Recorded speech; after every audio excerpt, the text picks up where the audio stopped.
by Nevada. One of the things I like about doing this is leaving before the sun comes up and then watching the sunrise.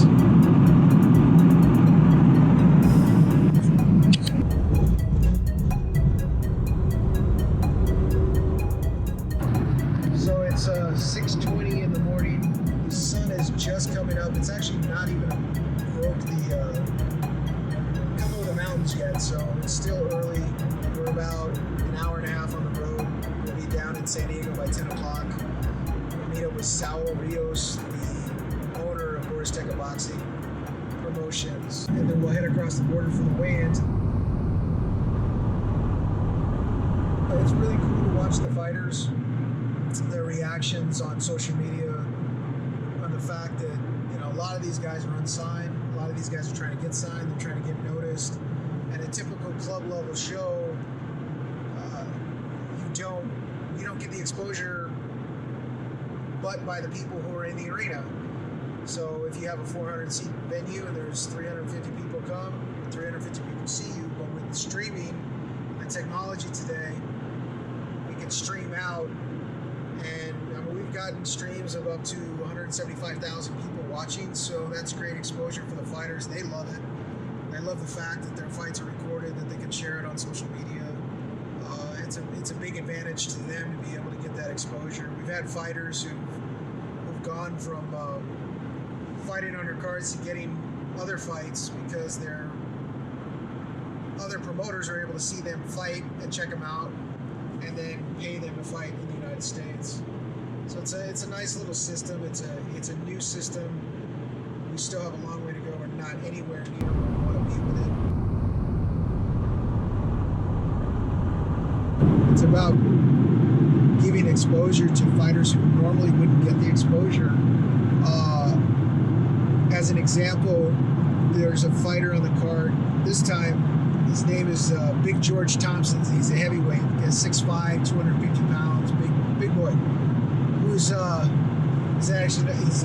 42 years old. He's had trouble getting fights because he's a lefty and of his age. His record is 2-3, and nobody would give him an opportunity. And I told him, he asked me if he could be on the show, and I said, yeah, no problem. Come on down and fight on the card. And I asked him why he wanted to be on the show, because at his age, there's no chance of him becoming a heavyweight champion, or, you know, he just loves to fight. The real reason is, he goes, I want my kids to be able to look back when I'm old or not around anymore, and to be able to see footage, to be able to see a televised fight that he was in. And so he's 2-3, he's had 5 fights, he's never been on a broadcast, and he never would be on a broadcast if it wasn't for Best in Boxing, because chances are if he did get a shot to fight, he would just be at a club level show, and then generally they don't have broadcasting. But with this, we've shot an interview with him already. We'll shoot another interview at the weigh-in, and we'll give, then he'll get his fight broadcast. And the reason I give him a little more attention than say I would another fighter is that I know that it means a big deal to him, and so that's my way of giving back. And that, you know, someday down the line, 20, 30 years from now, his kids can look back and see their dad fight.